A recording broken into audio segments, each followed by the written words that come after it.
Greetings. Welcome to Homebrew Highlights, a little show where I talk about homemade content for Dungeons & Dragons. My name is Nathan. Online for the last 25 years, I've gone by the name of the Amethyst Dragon, and for more than 30 years, I have been a player and dungeon master.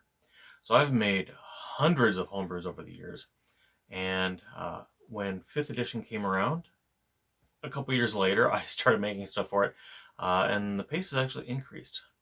Makes so much homebrew content that I can't actually use it all in my 2 weekly campaigns, so I post it online for others to use.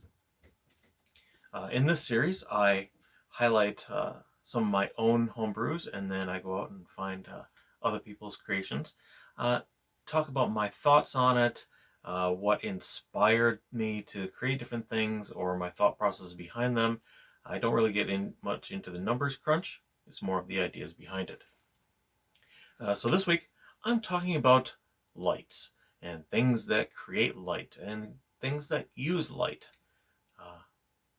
Be a few different items. We'll get into a Paladin Subclass and a creature, and then because Thanksgiving's coming up or the fall harvest, we'll talk about a little item at the end useful around Thanksgiving. So let's get started. I'm going to start with something I call the Torch of Brave Exploration. And this is really inspired by a mental image of pictures of people entering dark caves and caverns and ruins and dangerous places, bravely going forth, torch in hand. So what this item does is for everybody in the party, it acts like a normal torch, except it doesn't use up fuel or air. So you could even use it underwater. It's not necessarily going to go out. If you happen to be the one that is attuned to the torch, you get a couple of benefits. First, it's sort of instead of the normal distance that you'd be able to see with the torchlight, you can see greater distances. For you, the torchlight appears to be bright light for 60 feet, and dim light for another 60 feet past that. It's just like the very best dark vision. Only it's a torch, especially for those people that, bravely play a human character with no dark vision. And speaking of brave, holding this torch, you can go into any dark and dangerous place without fear, because the torch magically makes you immune to being frightened. So you can explore these dark places very bravely, and that is the Torch of Brave Exploration. And speaking of dark places, the next one I came up with is the Beacon of the Dead. And this is kind of inspired by the Beacon of Light from Wreck-It Ralph. But instead of calling alien bug creatures to it, it calls the undead. So any undead creature that sees it is going to want to go towards it and at least investigate what it is.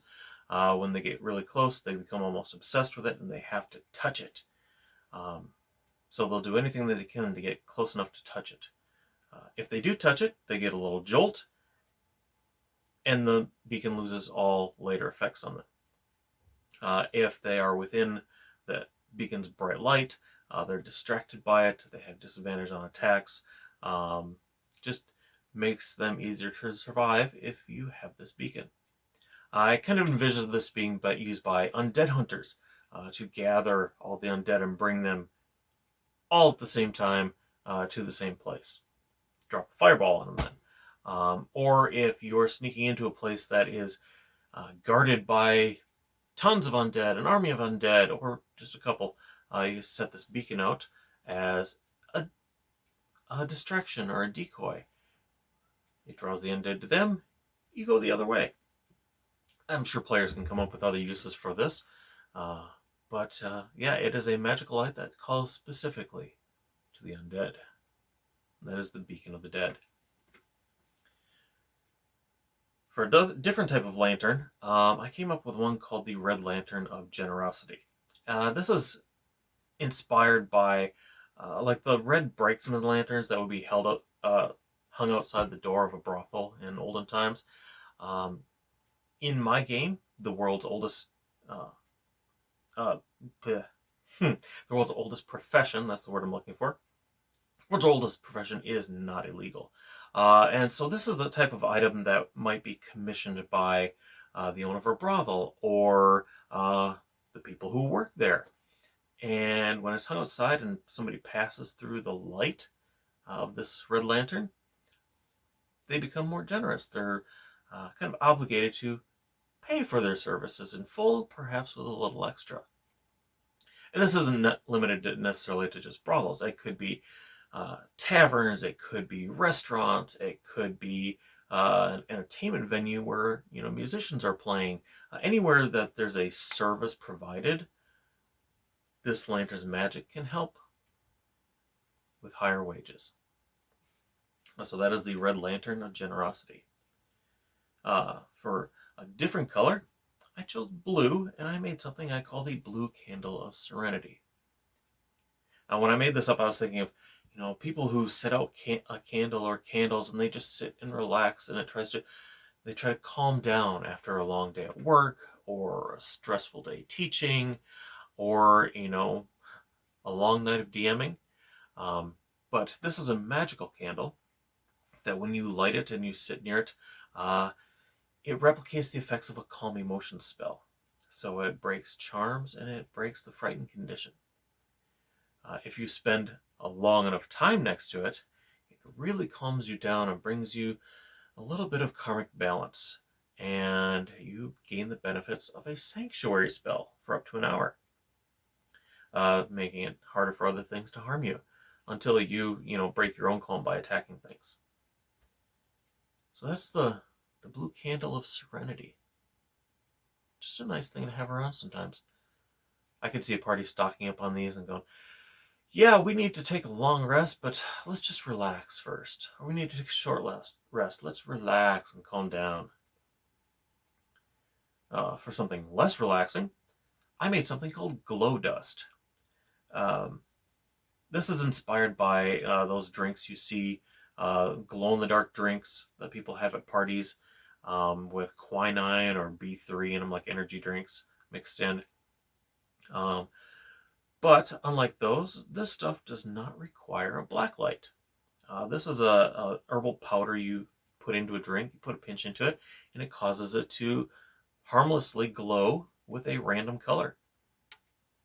I made it a herbalism item because it could be made with natural ingredients, leaves, minerals, something that herbalists know about. Gives those characters something to do that isn't just trying to, heal wounds with an herbalist kit. Something a little more fun. I could see this as a little bit of a plot line where maybe there's criminals who are going around in the big city selling counterfeit potions, or snake oil salesmen on the road to these small villages, fleecing them for their money, selling these wondrous magic potions that are really just, maybe an alcoholic drink or water with a little bit of this dust mixed in. It could be a way to, get player characters to actually cast detect magic while they're out shopping for potions. Because how many characters really go, hey, I'm going into the shop and I'm buying this thing and I don't even check to see if it's real? Counterfeiting is a thing. Counterfeiting potions can be with the glow dust. And then another herbalism creation, I came up with something called Luminous Paste. This is a kind of a thick, sticky paste, might be kind of oily. And you'd use this like temporary paint for painting pictures or signs, warnings, glyphs, that sort of thing. It could be used as body paint. And it glows with dim light. Definitely something to have at a party combined with the glow dust. You can have a bright and colorful glow party without ultraviolet lights or actual magic, because this is a herbalistic concoction again. Mix it up with your herbalist kit and use it in the middle of a dungeon. Now, going away from items a little bit here, I made a Paladin subclass called the Oath of Light. Paladins are known for all the artwork depicting them wielding light against evil creatures and creatures of darkness. Well, I focused that into a specific subclass. And the Oath of Light Paladins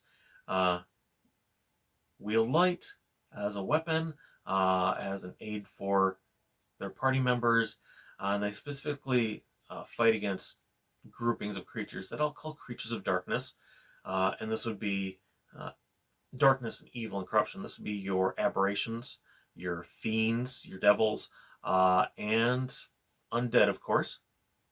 So when they channel divinity, they can cause their attacks to do radiant damage to these creatures. When they have an aura of protection later on, they can actually use that aura to heal their party members. All at once, they can, heal everybody in their aura that they, well, not everybody, up to a certain number, at a time, using their lay on hands healing pool. So instead of taking an action to heal one person, you can heal as many as you want in your aura there. Still uses up the healing points, just spreads it out a lot faster. Later on, that expands with their aura of protection. And then also in their aura, creatures of darkness, they find it hard to go unnoticed. They get marked by light, a little bit of glow like fairy fire, or a little bit of radiance from a guiding bolt. Makes them easier to see and easier to hit. Because why should creatures of the darkness be able to hide from a paladin of light? And then at their highest level, they conjure up this glowing, just absolutely blazing halo of light that actively, continuously burns creatures of darkness around them with radiant damage. So it's really good against like hordes of undead, like zombies that would normally be able to stand right back up. The radiant damage keeps them from doing that. Vampires that get burned by sunlight, well, they get burned by this radiant light from this halo. So yeah, that is really leaning into the light aspect with the Oath of the Light. For a creature, I went looking online for something light related, and I came across a little thing called a candle elemental. This is created by a user named Milky26. I found the posting on Reddit, followed it to D&D Beyond. There'll be a link to this at the bottom. This is a cool little creature. It's a tiny little fire elemental, the size of a candle flame. And it just kind of scoots around. Doesn't do a whole lot. It doesn't get its own attacks. But creatures that get too close to it, or creatures that actually hit it and hurt it, they take a little bit of fire damage. It's only got, 1 hit point, 2 hit points, just a few at the very least. So one hit will probably do it in. But, why are you attacking this little flame anyway? You're going to get burned. Now, Milky26, when they posted on Reddit, said that they were making it to be used as a familiar. I would make a couple of changes to this when I bring it in my own game, because just the idea of a tiny little fire elemental is awesome. So I will be bringing it in. In my game, it's not going to have a walking speed. In the stat block here, it says it's got 10 feet.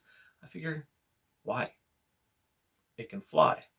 I will be reducing its flying speed to 30 feet, just so it doesn't blow itself out trying to go too fast. But yeah, it's just a fun little, helpful little guy. And if you use it as a familiar, I would also eliminate the damages from being too close to it. That way you can't get around the rules of familiars not attacking. But I would still have it, if it gets hurt, it does a little burning. But it's just nice. I can just imagine a spellcaster wanting this, little hovering flame that it can talk to and communicate with to illuminate while, studying spellbooks, preparing for the next day. So that is the Candle Elemental, created by Milky26. Thank you for that. I appreciate homebrew that other people make, as well as my own. And then just kind of to, come up with a last thing, it being November and, the end of the fall harvest for a lot of the Northern Hemisphere, Thanksgiving coming up in the United States. Last year, I created a magic item called the Horn of Plenty. This is totally inspired by, that Thanksgiving fall clip art that you find in every single clip art collection. And it's based on, something that's got some history.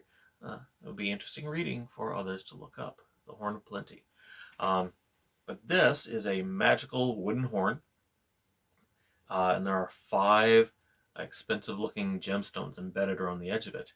And when you blow the horn, you can expend charges from it to cast spells that create food.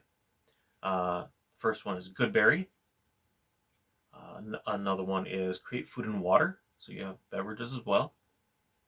If the horn is fully charged and you expend all the charges, it breaks one of the gemstones and you can cast Hero's Feast. Feed a whole bunch of people a magical meal, very powerful effect, but it is limited the number of times it can do that. Every time you use it, it breaks a gem. There's only 5 gems.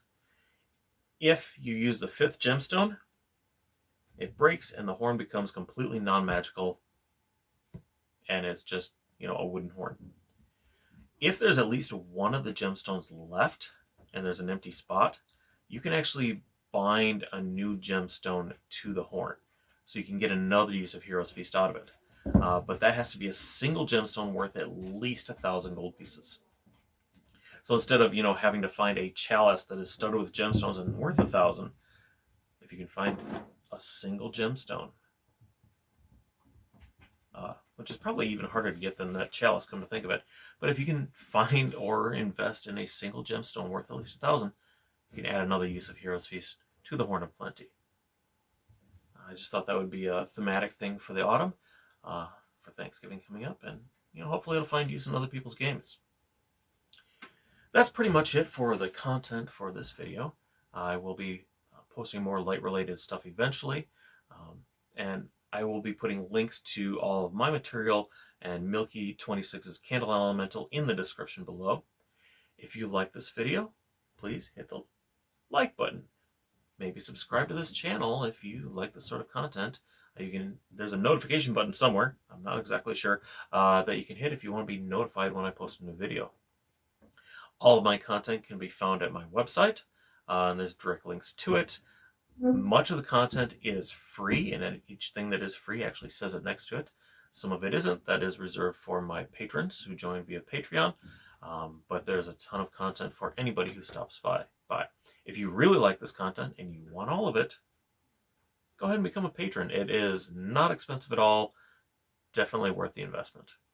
I thank anybody who stops by to use my material, anybody who dropped in to watch this video. I look forward to having more videos and featuring more homebrews. That's it for me, and I'm probably going to go make something new to post today or tomorrow. Okay. Have a great day. Once again, I'm Nathan, and this has been Homebrew Highlights. Take care.